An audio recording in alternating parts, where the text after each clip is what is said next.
Arménie. Země na pomezí Evropy a Asie a kdysi první království, které přijalo křesťanství. Arménie to kvůli své poloze nikdy neměla jednoduché. Ve středověku se o ní přetahovali Peršani z Osmany. Za první světové války se téměř 1,5 milionu Arménů stalo obětí turecké genocidy a po krátkých 2 letech nezávislosti se v roce 1920 stala Arménie součástí Sovětského svazu. A po jeho rozpadu se rozhořel konflikt se sousedním Ázerbájdžánem o oblast Náhorního Karabachu. Tady jsme v Jerevanu na Kaskádách. To nejsou jen schody, ale komplex výstavních síní s uměním. Uvnitř se skrývají i eskalátory, ale není na to si to celé vyběhnout. Oproti Kaskádě jsou Rockyho schody ve Filadelfii jen takovou malou rozcvičkou. A to nemluvím o tom, že kaskády ještě nejsou zcela dokončené. Snad příští rok by se mělo pokračovat, tak uvidíme. Z vrchu je pěkný výhled na město. A pokud není zrovna v mlze, tak i na posvátnou horu Ararat. Ta byla v minulosti osídlena Armény, ale Osmani Armény vyhnali a oblast i s horou připojili ke své říši, tedy dnešnímu Turecku. Hranice Arménie s Tureckem, ale i Ázerbájdžánem je trvale uzavřená. Po zemi se lze do Arménie dostat jen z Gruzie nebo z Iránu. Ale vraťme se zpátky do Jerevanu. Nad kaskádama se nachází lunapark a za lunaparkem se tyčí 22 metrů vysoká socha Matky Arménie. Matka Arménie je symbolem míru skrze sílu, proto ten meč v ruce. Před ní hoří věčný oheň a v nejbližším okolí je vystavená stará vojenská technika. Ta je součástí vojenského muzea, které se nachází v podstavci sochy. Původně bylo muzeum věnováno druhé světové válce, ale dnes obsahuje i spoustu artefaktů z bojů o Náhorní Karabach. A takhle vypadají kaskády večer.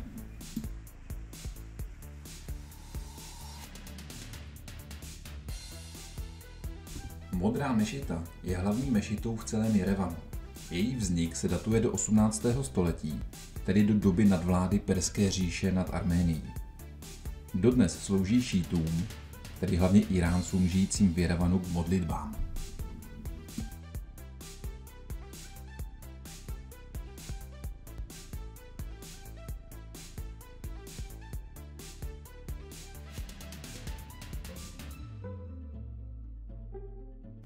Ararat je proslulá značka zde vyráběné brandy.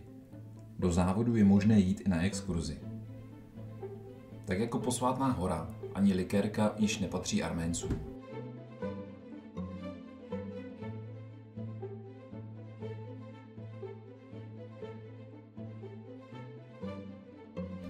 Katogike, neboli kostel svaté Matky Boží, údajně pochází z roku 1264. Dnes slouží jen jako malá modlitebna.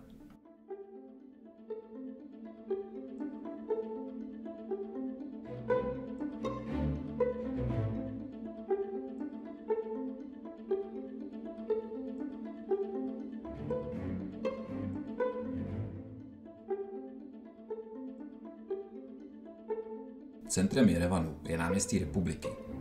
Jeho střed tvoří rozlehlé fontány a po kruhovém obvodu náměstí budovy z červeného kamene.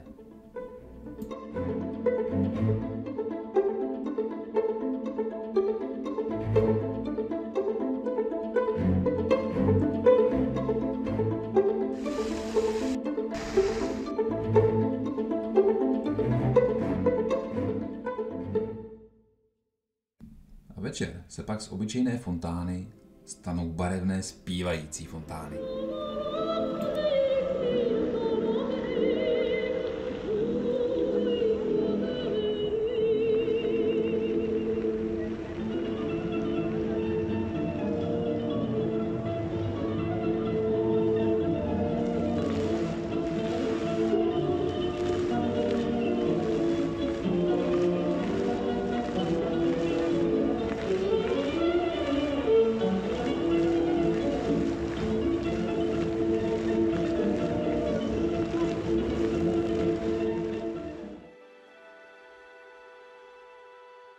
Je čas na chvíli opustit Jerevan a vyrazit barevnou podzimní Arménií ke klášteru Chor Virab.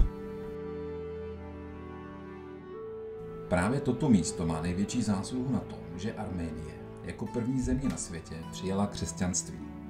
Původně zde bylo vězení, kde byl vězněn svatý Řehoř, jenž se po svém propuštění stal šiřitelem křesťanské víry. Klášter Chor Virab se nachází nedaleko od hory Ararat, která ovšem leží na tureckém území. Právě na této hoře měl přistát Noé se svou archou. Viditelnost ovšem nebyla ideální. Mlha odhalovala jen obrysy této 5000.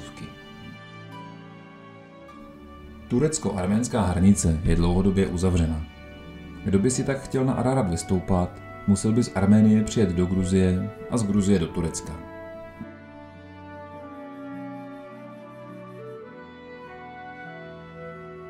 Garny je jediná sloupová stavba z dob starého Řecka na území bývalého Sovětského svazu. Zasvěcena byla bohu slunce.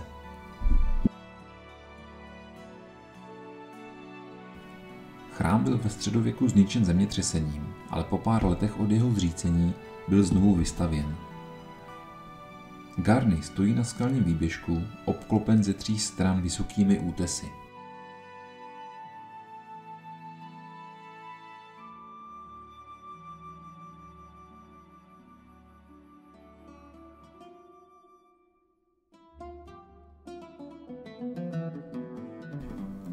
Klášter Gegard je částečně vytesán ve skále. Založen byl začátkem 4. století svatým Řehořem, který po propuštění ze svého vězení pod chrámem Chor Virab kázal křesťanskou víru a zasloužil se o přijetí křesťanství v celé Arménii. Svatý Řehoř, nebo též Řehoř Osvětitel, nebo latinsky Gregorius Illuminator, byl vězněn králem za hříchy svého otce dlouhých 13 let v temné jámě plné hadů a štírů. Propuštěn byl až poté, kdy král onemocněl a doufal, že Řehořovo propuštění ho uzdraví.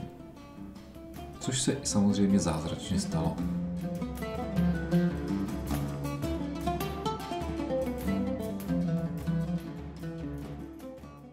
V Jerevanu tou dobou probíhaly nějaké demonstrace a policejní auta jezdila sem a tam.